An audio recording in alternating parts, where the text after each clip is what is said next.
Hi everyone, welcome to talking cricket with Snehal. मेरे साथ आज गेस्ट है इरफान सेठ, जो कर्नाटका इंस्टीट्यूट ऑफ क्रिकेट के डायरेक्टर है। He is also a coach who I have known since my playing days. मुझे याद है जब मैं महाराष्ट्र वर्सेस कर्नाटका हम मैचेस खेल रहे थे प्री बीसीसीआई, जब कोई पैसा नहीं था वुमेन्स क्रिकेट में, तब काफी समय और काफी डेडिकेशन के साथ वुमेन्स क्रिकेट को भी बहुत सपोर्ट किया है इरफान सर ने। Irfan sir, thank you so much for coming on the show. It's such a wonderful pleasure. Thank you for having me on your show. One thing I wanted to ask the first question, because most of the viewers on my YouTube channel are budding cricketers, उनको आगे जाके India के लिए खेलना है, तो आपने हजारों क्रिकेटर्स देखे हैं, some of them succeed, some of them do not succeed. क्या फर्क है? Can you name 3 things which makes a player successful in cricket? मैं तो ये समझता हूँ कि जिसको पैशन है वो ही क्रिकेटर आगे चल के कुछ बन सकता है। हम टेक्निक तो काफी सिखा सकते हैं, लेकिन पैशन जो अंदर से आता है उसकी बहुत अहमियत होती है और उससे बहुत क्रिकेटर्स को बहुत फायदा होता है। और हमारा काम भी बहुत आसान होता है सिखाने में, कि जो पैशनेट है उसको सिखाना उतना ही आसान होता है। तो मैं फर्स्ट पॉइंट ये कहूंगा कि पैशन होना चाहिए। दूसरा ये कि सेल्फ बिलीफ, कि हाँ मैं कर सकता हूँ और मैं सही हाथ में हूँ, यानी वो कोच के ऊपर बिलीफ, सेल्फ बिलीफ, इन चीजों से मतलब बहुत फर्क पड़ता है और इससे कॉन्फिडेंस भी बिल्ड होता है और एक बिलीफ होता है कि हाँ मैं आगे चल के कुछ बन सकता हूँ, मेरे में भी कुछ है। तो ये पैशन हुआ और हुआ आपका self belief. Third point is kind of flair. एक चीज जो होती है ना, टैलेंट होता है वो ठीक है, स्किल्स होते हैं वो भी ठीक है, टेक्निक है वो भी ठीक है, लेकिन फ्लेयर कि हम करेंगे ऐसा करेंगे तो ऐसा होगा, वो जो फ्लेयर है वो क्रिएट करना मुश्किल है। So 3 things आपने कहा, एक तो पैशन है, दूसरा सेल्फ बिलीफ, और तीसरी एक क्वालिटी है जो उस प्लेयर के अंदर होनी चाहिए। एंड हमने देखा है कि it's not just talent, come talent हो मगर वो क्वालिटी आपके अंदर है तो आप आगे जा सकते हो, राइट? वंडरफुल। अब काफी लोगों को शायद पता होगा, शायद पता नहीं होगा कि Irfan sir is one of the first coaches who number of very famous cricketers have had. Manish Pandey से वेदा कृष्णमूर्ति तक, मयंक अग्रवाल तक, सब इरफान सर के एकेडमी से आए हैं। Sir, can you just tell us a few stories about how you spotted some of these players who have gone on and become India cricketers, Manish or Veda or Mayank, and share some experiences you've had with them, which most people may not know. Ladies first, मैं पहले वेदा से start करूंगा। पहले दूसरे दिन से मैंने देखा कि लड़की में चुस्ती फुर्ती बहुत ज्यादा है। इसमें कुछ ऐसी बात है जो बहुत लड़कियों को हम सिखा भी नहीं सकते।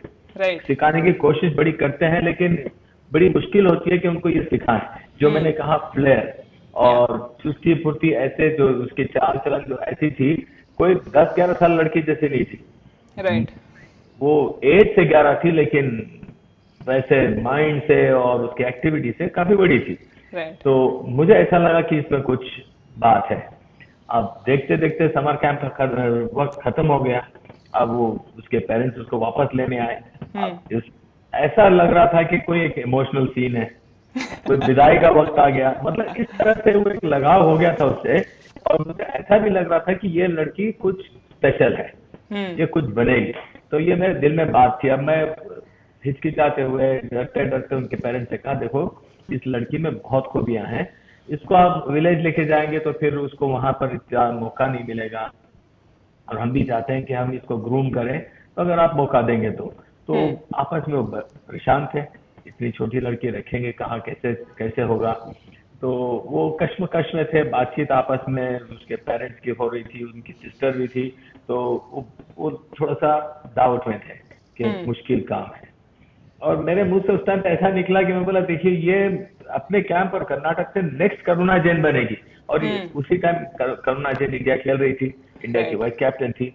मेरे मुंह से जैसे करुणा जैन का नाम निकला, इत्तेफाक से करुणा उसी टाइम पे अंदर आई ऑफिस में। अच्छा। मैं बोला ये तो बहुत बड़ा कोइंसिडेंस है। मैंने उनको इंट्रोड्यूस करवाया और बोला यही है जिसके बारे में मैं बोल रहा था, देखो कैसे कुदरत ने इसको भेज दिया।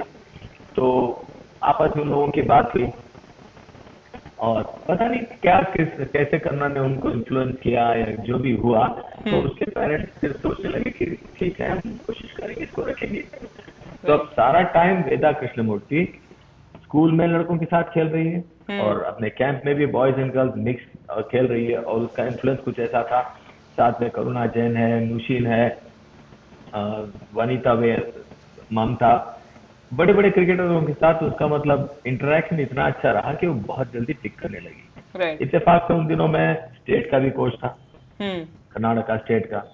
लड़की 13 साल की थी, तो मैंने बोला एक चीज है इसमें, एक बात है कि she is one of the finest fielder, so we can carry her with the team.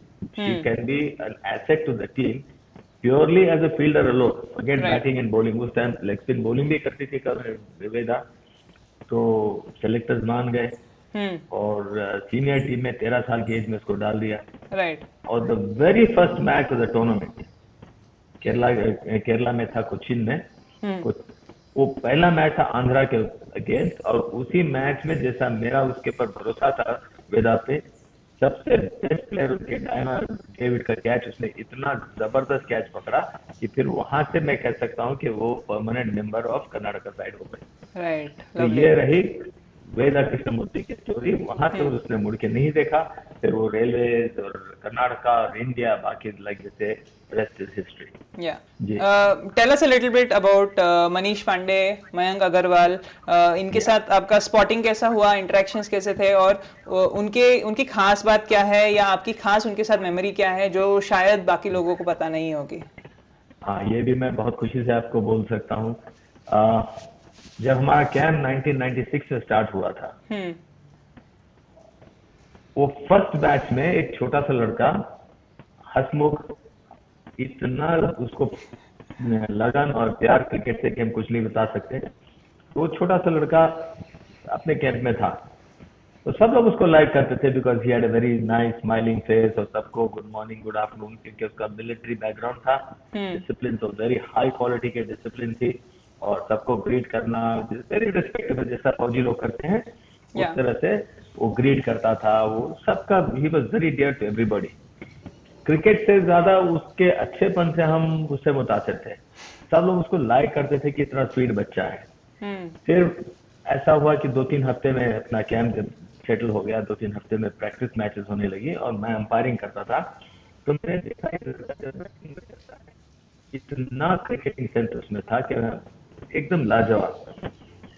समझ लीजिए वो जब 7-7.5 साल का था, 5th बॉल में सिंगल लेना उसको पता था। बीच में एक बाउंड्री कर लेता था, 5th-6th बॉल पे सिंगल ले लेता था, स्ट्राइक रखता था, दूसरे को कोई बैटिंग ही नहीं मिलती। तो इतना चाबुक, जिसको कहते हैं ना, चाबुक लड़का था, और उतनी छोटी एज में। और मैं ये भी उसको क्रेडिट देना चाहता हूँ कि इस एकेडमी में पेरेंट्स के साथ जो पहला फर्स्ट झड़प हुआ है, मनीष पांडे की वजह से हुई है। एक पेरेंट ऐसे कि उनका भांजा था, मुझे अच्छी तरह से याद है, वो तमिलनाडु से आया था कैंप में। वो भी टीम में था, लेकिन उसको कोई बैटिंग वैटिंग कुछ नहीं मिली। तो जैसे मैच खत्म हुआ, मनीष ने मैच जिता दिया, और जैसे हम खुश खुश निकले, इसकी तारीफ कर रहे हैं, उसका अच्छा बोल रहे हैं, उसका सब कह रहे हैं, ये पेरेंट मेरे पास आया, बोले मेरा लड़का क्या सिर्फ मनीष पांडे की फील्डिंग करने के लिए है? एकदम भड़क गए और इतना वो चिल्ला चिल्ली करने लगे। ये तभी भी मुस्कुरा रहा और छुप गया ये मनीष पांडे, ऐसे करके वो सबके दिलों पे छाता था। और अपने आप को उसने हर ढंग से उसने सही मतलब प्रूव किया, और जितनों ने भी उसको देखा बोले ही इज अ टैलेंट। और मेरे लिए तो बहुत गर्व की बात है कि very first camp, very first award ceremony मैंने अकेले ने नहीं, सारा पैनल था उसमें। और उस टाइम के जो केएससी के प्रेसिडेंट थे, डॉक्टर तिम्मप्पा भी थे उसमें। तो सब ने उसको मोस्ट टैलेंटेड क्रिकेटर का अवार्ड उसको सेलेक्ट किया और अवार्ड दिया। और आज after so many years we feel very proud कि जो हमने 7.5 साल के बच्चे में जो देखा, उसने सही साबित करके बताया। तो ये बहुत बड़ी बात है। अब वहां से चलते चलते हमेशा हमने देखा, हर कदम पे उसने डेवलपमेंट और प्रोग्रेस ही बताया। और हमेशा उसको कैप्टन बनाते थे जब से वो Yeah. 10 साल का हो गया, 10-12 साल, अंडर 10, अंडर 12, अंडर 14 सब जगह वो कैप्टन ही हुआ करता था। एक टूर्नामेंट अपना ऐसा था कि श्रीवत्स गोस्वामी कलकत्ते की टीम थी, जो हमारा ऑल इंडिया टूर्नामेंट था, उसमें कलकत्ते की टीम के साथ श्रीवत्स गोस्वामी कैप्टन और KIOC से मनीष पांडे कैप्टन, और दोनों मिलके आगे चल के बहुत बड़ी क्रिकेट खेले। तो Yeah. ये सब इतनी अच्छी अच्छी मेमोरीज हैं कि हम सारी जिंदगी इसी को देख के, सुन के, बोल के खुशी से गुजार सकते हैं। और हर जगह मनीष पांडे रन बना के खुश होता था और कभी आउट होना नहीं पसंद करता था। ऑलवेज कैरीड हिज बैट, और जैसे भी अनकॉन्कर्ड, जितना भी जो भी स्कोर है, चाहे वो 100 हो, 130, 140, नॉट आउट आना उसकी आदत थी। और ये एक अच्छे बैट्समैन का निशान ही है कि they want to stay not out, not just get the team to the target but stay not out. Always staying not out, वो उसके मन में ऐसा था। और हम भी हमेशा यहाँ कहते हैं कि कल जब तुम इंडिया को खेलोगे तो कोई आए बाय शायद बॉलर बोलेगा कि मैंने मनीष पांडे को आउट लिया था, तो ये बहुत गलत बात होगी। तो वो बात उसके जहन में काफी मजबूत बैठी रही, और हमेशा उसको नॉट आउट रहने का मतलब हर टाइम वो उसका था कि मैं अनकॉन्कर्ड होना चाहिए। तो ये रही मनीष पांडे। और वैसे बहुत सारी स्टोरीज हैं, लेकिन ये अभी भी इंडिया खेल रहा है वो, और स्टोरीज और हिस्ट्री क्रिएट करेगा होपफुली। Definitely definitely. जनरली जब आपके साथ लोग बात करते हैं, सब लोग पूछते हैं कि आपके प्लेयर्स की स्टोरीज क्या है। मैं जानना चाहती हूँ कि इरफान सेठ की क्रिकेटिंग स्टोरी क्या है, आपकी क्रिकेट के साथ how did it the journey begin, और as a player I am sure आप थे। I have never known you as a player, always as a coach. How did you go from Irfan Seth the player to Irfan Seth the coach? Well, let me first tell you how I started cricket. Way back in 1969, when Gundappa Vishwanath scored his maiden 100. Right. I did not know, मुझे cricket क्या होता है क्या है कुछ पता नहीं था। मैं 8 साल का था उस टाइम। ऐसा लग रहा था कि सब जगह यूफोरिया है, कि कुछ सब लोग एक ही बात कर रहे, जी आर विश्वनाथ। इतना छोटा सा है, 19 साल के थे उस टाइम गुंडप्पा विश्वनाथ। तो उन्होंने ऑस्ट्रेलिया के सामने ऑन डेब्यू 100 किया था, और एक तरह से बहुत बड़ी न्यूज फैल रही थी और सब उन्हीं के बारे में बात कर रहे थे। तो वो इंस्पिरेशन और मोटिवेशन से मुझे उस टाइम ऐसा लगा कि मुझे भी खेलना चाहिए। तो वो दिन था, और मैं हमेशा गुंडप्पा में हमारे गुरु हैं, मैं उनको बहुत मतलब रिस्पेक्ट करता हूँ, और जब भी मिलते हैं मैं उनको कहता हूँ कि सर मैंने क्रिकेट आती से शुरू किया था आपकी वजह से। तो वो दिन था 1969 का, जब कानपुर ग्रीन पार्क में ऑस्ट्रेलिया के विरुद्ध जी आर विश्वनाथ ने 100 किया था। तो वहां से अपनी क्रिकेट जर्नी स्टार्ट हुई। प्लेयर तो कभी बहुत बड़े प्लेयर नहीं रहे, लेकिन इतना पैशनेट कि हम कह सकते हैं कि अगर पैशन में कोई चैलेंज करना चाहे तो मैं विराट कोहली और सचिन तेंदुलकर के बराबर हूँ पैशन में। लेकिन ऐसा है कि हमको मौका मिला भी बहुत कम। जहां हम रहते थे वहाँ क्रिकेट नहीं बहुत कम था। और कहाँ रहते थे आप सर? मैं देखिए ऐसा है कि कहीं एक जगह कायम रहा नहीं। पहले मैसूर, फिर उसके बाद चेन्नई, फिर उसके बाद में मुंबई में काफी टाइम मुंबई में गुजारा। अब because I was like a nomad, यानी खाना बदोश वाली लाइफ, इधर से उधर हो रहे थे, तो कहीं सेटल होके कुछ करने का मौका नहीं मिला। चेन्नई में, मद्रास में, उन दिनों मद्रास का लाया जाता था, तो वहां पर काफी क्रिकेट खेला। और जब मैं वहाँ सिलेक्शन में गया, उनका जो TNCA का जो सिलेक्शन होता है, तो उन्होंने मेरे को तुरंत बाहर कर दिया कि तुम यूर नॉट फ्रॉम हियर। तो मुझे ट्रायल देने को भी नहीं दिया उस टाइम। फिर मैं बॉम्बे में काफी अच्छी क्रिकेट खेला, टाइम शीट वगैरह खेला। फिर उसके बाद में 84 में मैं शिफ्ट हुआ बेंगलोर। ओके। तो मेरा फर्स्ट और लास्ट क्लब है स्वास्तिक यूनियन।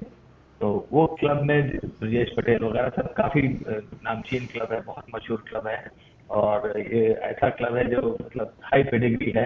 तो उस क्लब में मैं शामिल हुआ। और वैसे ब्रजेश मुझे पहले भी जानते थे मुंबई क्रिकेट से, और सारे जो भी अपने आसपास वाले थे सब। उस टाइम मैं क्रिकेट स्टॉप करने की कोशिश कर रहा था कि मैं बिजनेस में हूँ वगैरह, तो बोले नहीं आप कंटिन्यू करो। तो जबरदस्ती मेरे को रजिस्टर करके खिलाया गया, और उसके बाद उस दिन से 1984 से आज तक उसी क्लब में हूँ और उसी क्लब की देखभाली करता हूँ, और वो क्लब मेरे लिए बहुत अजीज है। तो ये मेरी क्रिकेटिंग स्टोरी। अब कोचिंग 96 में स्वास्तिक यूनियन के साथ हम गए ऑस्ट्रेलिया। ओके। तो काफी टूर करते थे ऑस्ट्रेलिया में। जब सारे दूसरे लड़के लोग मेरे टीममेट जब थोड़ा सा इधर उधर घुमा करते थे, मैं डिफरेंट एकेडमीज और इंडोर नेट्स वगैरह विजिट करता था। ओके। डॉक्टर उमापति मेलबर्न में और डॉक्टर हरिनाथ सिडनी में, मुझे सब अलग अलग क्लब्स और एकेडमीज और इंडोर नेट्स वगैरह विजिट करवाए। वहां देखकर मैं बहुत ही इम्प्रेस हुआ कि ऐसा कुछ हमको इंडिया में करना चाहिए। और मैंने देखा कि उनके पास वेदर भी नहीं है, 5-6 महीने का उनका होता है, बाकी दूसरे टाइम अंधेरा होता है, उनके पास ठंडी होती है। हमारे पास तो बेंगलोर में तो वी आर ब्लेस्ड, 12 महीने हमारे पास क्रिकेट का मौका है। तो उसको लेके मैं वापस आया और यहाँ पर मेरे को एकेडमी खोलने का बहुत ज्यादा मन हुआ। सबसे पहले मैंने अजहरुद्दीन से बात किया। Azhar was happy, he wanted to be a part of it. फिर मुझे एडवाइस करे कि अजहरुद्दीन इंडिया के कैप्टन है, कभी रहेंगे नहीं तो लोग ऑब्जेक्शन करेंगे, अजहरुद्दीन के नाम से कैंप है, वो नहीं है। तो ऐसा इसको लेके सबने एडवाइस किया कि you have to have somebody local. मैं बड़ा नाम नहीं था, छोटा प्लेयर था मैं, तो कोई एक अच्छा टॉप प्लेयर होने से वो पब्लिसिटी होगी और अट्रैक्शन होगा, ये हमारे माइंड में था। तो अनफॉर्चुनेटली अजहरुद्दीन के साथ तो हुआ नहीं, लेकिन हम ऐसे भी जो भी करना है 19 अप्रैल 1996 में हमने हमारा एकेडमी स्टार्ट किया। ओके। बहुत छोटा सा, एग्जैक्टली 33 थे उसमें। वो कैंप में करुणा जैन भी ज्वाइन करी, 10 साल की थी उस टाइम। करुणा जैन 10 में भी 9 साल की थी। और ममता मेबन कोच कम प्लेयर मेरे साथ, क्योंकि ममता हमारे क्लब में प्रैक्टिस किया करती थी। तो शी मूव्ड ओवर। तो 33 उसमें 6 अलग अलग एज ग्रुप, बॉयज भी हैं, गर्ल्स भी हैं। हमको समझ में नहीं आ रहा था कि कैसे चलाएं। लेकिन सब पूरी टीम ने मिलके खूब मेहनत की और चलते चलते आए दिन नंबर बढ़ते गए। और जब हमारा समर कैंप उस टाइम एंड हुआ तो हमारे पास 183 मेंबर्स थे। तो उसमें हम एनकरेज होके हमने कहा सिर्फ समर कैंप नहीं, अब तो हम एनुअल कैंप करेंगे। तो इस तरह से अपनी कोचिंग की जर्नी स्टार्ट हुई। और उस दिन और आज का दिन very very happy. 25th year है अपना, सिल्वर जुबली ईयर है।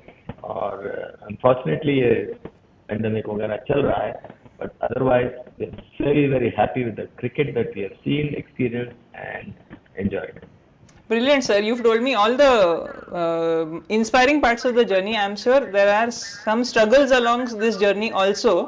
Can you share one or two instances like that? Because this is always a part of starting cricket in India. Especially I'm imagining कि आप अकेले वहाँ पे head coach थे। जैसे इंडिया में बहुत star player culture है, तो as a head coach without that star player culture आपने कैसा किया? Please share some struggles that you may have faced.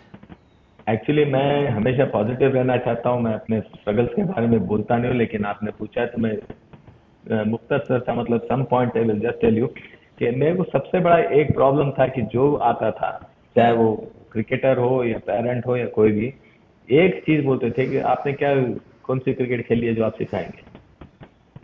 यानी कोच बनने के लिए सबके जहन में ऐसा था कि you have to be an international player. So this used to really hurt me. तो मैंने कहा इसको कैसा मतलब ओवरकम किया जाए। मेरे ध्यान में ये क्या आया कि I should be the best and highest qualified coach and I should be able to speak और convince my player a little bit more। क्या है कि जो बड़ी क्रिकेट खेलते हैं उनका नजरिया और उनका मेजरमेंट स्केल जो होते हैं ना काफी हाई होते हैं। तो जो प्लेयर कोई छोटा होता है उसको ज्यादा वो लोग उतना इंटरेस्ट नहीं लेते या उतना क्या अटेंशन नहीं दे पाते जितना कि वो अच्छे प्लेयर को करें। और लाजिम है, करना चाहिए भी कि हाँ अच्छा प्लेयर एक अच्छे प्लेयर को देखेगा। हम ये है कि everybody is the same for us, छोटा बड़ा big small. So this is something which I wanted to do. तो जो लोग कहते थे कि how can you coach, what have you played, this used to hurt me a lot. And then there was so much of rivalry. होता ही है, camp की राइवलरी होती है। And there were so many problems which very very क्या कहते हैं कि हम्बली हम एक पॉलिसी करें इसमें कि we are not going to compete with anybody except ourselves. मैं मेरे सिवा किसी और से कंपटीशन नहीं कर रहा हूँ। मैं I should be better than what I was yesterday. इतनी सी पॉलिसी हम इधर उधर कहीं नहीं देख रहे। I am not going to look right और लेफ्ट। आगे देखना है, हमको अपना काम करना है।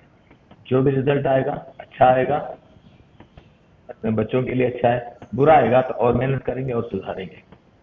तो ये पॉलिसी मेरे काम आई। और एक दिन ऐसा था कि मैं लोकल मैनेजर था इंडिया की टीम का। तो होटल से स्टेडियम टीम जा रही थी, बात हो रही थी भी बस में। वीवीएस लक्ष्मण, सौरव गांगुली सारे थे। तो वीवीएस लक्ष्मण ने बोला कि आपने कितने प्रोड्यूस करे हैं क्रिकेटर। तो मैं थोड़ा सा दंग रह गया। अपने 2-3 महीने ही हुए थे कैंप स्टार्ट करके। बोला, मेरी बात एक समझ में आ गई कि इस कैंप का जजमेंट इसी से होगा कि आप अच्छे क्रिकेटर को प्रोड्यूस करें। Your value is only as much as your production. Right. Sourav Ganguly ने तुरंत कहा, नहीं भाई, अभी तो स्टार्ट किया है, 10 साल लगते हैं एक प्लेयर बनाने में। That has stayed with me very very strong कि सब आपको जज करेंगे, आप जो प्लेयर बनाएंगे उस पे। आपने जो खेला है नहीं खेला है वो सब भूल जाएंगे थोड़े दिन में। आप जो प्रोड्यूस करेंगे as a coach is something that is going to be valued. So this I'm very very grateful to VVS Lakshman and Saurav Ganguly who in that ऐसे कॉन्वर्सेशन था, उसमें जो मेरे माइंड में इम्प्लांट किया वो point that has stayed with me, and we work extremely hard today to help our budding cricketers become big very selfishly. हम काफी सेल्फिश हैं क्योंकि अगर हम प्लेयर बनाए तो ही हम पहचाने जाएंगे। हाँ बिल्कुल।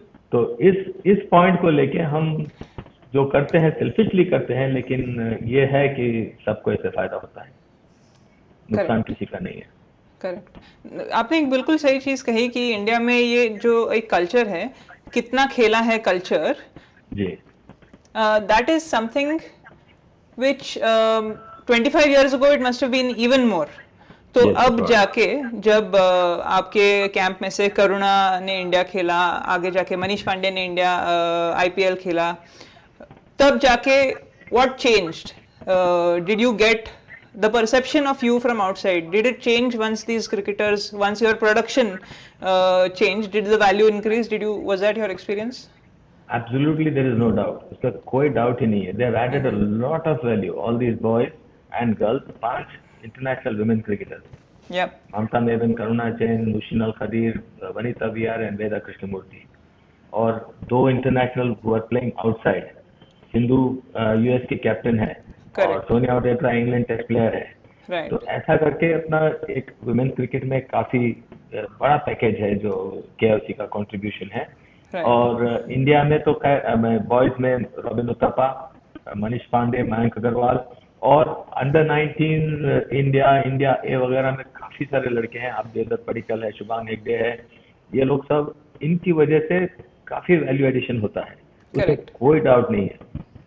जो भी कोई अच्छे प्लेयर को देखता है, उसका फैन बनता है, तो आजकल विद सोशल मीडिया पे go into the history and see कहाँ से आया, क्या किया, कैसे बड़ा हुआ, कौन से क्लब में खेलता है, कौन से एकेडमी में खेलता है।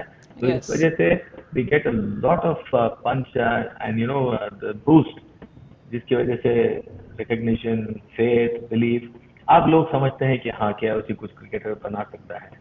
तो इन सारे क्रिकेटर्स की वजह से, जैसा मैंने कहा, वेरी सेल्फिशली वी वर्क, हम उनके साथ काम करते हैं तो अंत में रिजल्ट ऊपर वाला हमको भी देता है कि through them we get so much mileage. Right, correct.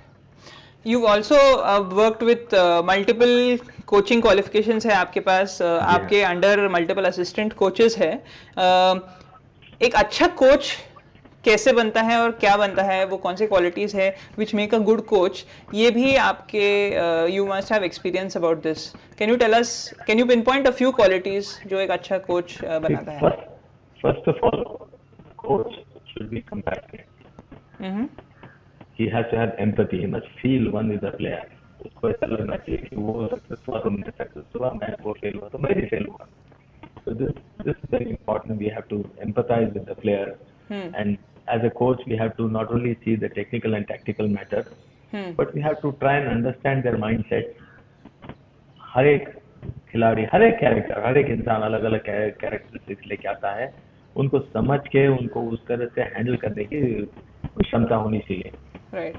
और ये है कि सबके, हर एक प्लेयर जो अपनी एकेडमी में आता है, वो तो इंडिया प्लेयर नहीं बन सकता, स्टेट प्लेयर नहीं बन सकता, लेकिन उनके दिल में जो उम्मीद है उसको हम कभी भी हर्ट नहीं करना चाहिए। राइट। अगर वो क्रिकेटर भी नहीं बने तो कम से कम खुश होना चाहिए कि वो क्रिकेटर, मतलब क्रिकेट से जुड़े हुए हैं, विदाउट गिविंग फॉल्स होप्स। उनको ऐसा खुश रखना चाहिए कि वो they should feel happy playing the game. क्योंकि अभी एक मनीष पांडे बनता है या मयंक अग्रवाल बनता है तो उसको जितना ने भी फील्डिंग किया, बॉलिंग किया, सपोर्ट किया, हर एक का कंट्रीब्यूशन है। तो we have to keep everyone happy. As a coach we have to see not only the technical matters but tactical, mental, physical matters। और हम यहाँ तक कि ये कहते हैं कि लाइफस्टाइल, वो क्या करते हैं दूसरे टाइम पे, कौन सी स्कूल जाता है, कितना पढ़ता है, फैमिली बैकग्राउंड क्या है, ये सारी चीजें आपकी जानकारी में होना बहुत जरूरी है एज अ कोच। सबसे बड़ा ये है कि कोच प्लेयर को सक्सेस कराने में जो भी करना है, जितनी भी कोशिश करना है, वो करने के लिए कोशिश अवेलेबल होना चाहिए। Qualities of a coach में, a coach should be able, willing and available। Ability तो आती है एक्सपीरियंस से, कोचिंग कोर्सेज से, अपने खुद के खेलने से, कोचिंग करते करते सीखने से एबिलिटी आती है। You should be willing। बहुत सारे ऐसे हैं जो बहुत कुछ जानते हैं लेकिन वो शेयर नहीं करना चाहते, मतलब बहुत हमने देखा है कि so many are within themselves। Then जब प्लेयर को जरूरत है तब अवेलेबल भी तो होना चाहिए। Coach has to be available. So AWA, able, willing and available, these are the 3 high qualities of any coach। This available point makes me ask a question which I see in good point in many coaches. They're always available for their players, but that also means coaches are making a lot of sacrifices, because if they're available for their players, they're sacrificing something else। Do you think that's true? 100% true। I call my wife a cricket widow, like war widows होते हैं वैसे, a cricket widow, because I hardly spend time at home। मैं सुबह 6 बजे आया तो रात के 10 बजे यहाँ से जाता हूँ। So it's a big sacrifice। I have not seen a weekend or a Sunday holiday। I'm not spent time with my children। Only I'm lucky that my children also play and they've been with me, so they spend most of their time at the academy। So otherwise I would have been away from them as well। Right। तो ये बड़ी sacrifices हैं और personally हम कर ही क्या सकते हैं। सारा टाइम, अब इतने सारे अच्छे अच्छे क्रिकेटर्स हैं, हर एक का डिमांड अलग होता है, रिक्वायरमेंट अलग होती है, रिक्विजिशंस अलग होते हैं, तो we have to be available to them all the time. So this is something which KIOC is famous for। In all these years, except for this lockdown, we have never been closed on a single day in the last more than 24 years। Not a single day। Wow। क्या बात है। One thing I will ask you, since आपने KIOC और आपके routine के बारे में बात किया, तो please share a day in the life of Irfan सेठ, कि आपका दिन शुरू कब होता है, खत्म कब होता है, बीच में क्या होता है, and how this has changed over the years. ठीक है, this is again monotonous question I've answered this a lot। let me say that to you as well। अपना दिन यहाँ स्टार्ट होता है सुबह 6:30 बजे। First session begins at 6:30 in the morning। To be in a position to get everything ready, I am here just a few minutes before 6। And there is somebody who has mocked at me that he has come before me, is Manish Pandey। उसने ऐसे, मैं मजाक उड़ाता था, sir देखो मैं आपसे पहले आया हूँ। और वो उन दिनों वो साइकिल चला के आया करता था बेटा वो। ओके, ठीक है, so that was something which I wanted to mention। 6:30 to we were till 9 o'clock in the night। We have floodlighting, we have indoor system, we've got everything। We have multiple sessions। we start a group session 6:30 to 8:30। उसके बाद में छोटा सा break होता है। Right. 9:30 से 12:30 तक होता है हमारा 1-to-1 कोचिंग, और सारे फर्स्ट क्लास क्रिकेटर्स वगैरह सब बिटवीन 9:30 and 1 आते हैं। 1 to 2 we have a small break, lunch break. उसके बाद में फिर 1-to-1 कोचिंग होती है 2 to 3:30। 4 to 6 दोबारा हमारा होता है ग्रुप सेशन। राइट। और 6:30 to 9 होता है 1-on-1 कोचिंग। Right। तो इस तरह से हमारा सारा दिन स्प्रेड आउट है। एंड मैं और एक senior coach and Asiruddin. Both of us are here every minute of the activity. Right. हम कहीं यहाँ से हिलते नहीं है, सुबह से लेकर शाम तक जो एक्टिविटी हो रही है हम दोनों हमेशा बस होते हैं, हमेशा आगे आगे रहते हैं और सबको जितना हो सकता है ह्यूमनली पॉसिबल अटेंशन देने की कोशिश करते हैं, but personally we are available to anybody and everybody and we have enjoyed it. Lovely. Similarly, I have really enjoyed this chat with you, Irfan sir. It's been wonderful to learn more about not just the coach but also the person and before that the player. Thank you so much for joining me on Talking Cricket with Snehal. Thank you so much, Nehal. Thank you for this opportunity. बहुत अच्छा लगा आपसे बात करते हैं, बहुत दिन हो गए थे ऐसे कभी खुल के बात किया. Women's cricket से मतलब I've enjoyed being with the women cricketers. So it's been a wonderful experience, and I've learned a lot how to manage women's cricket, and you've also been a contributor in that, I must say. And of course, with all your experience and all that, it's been very good. And thank you for having me on this.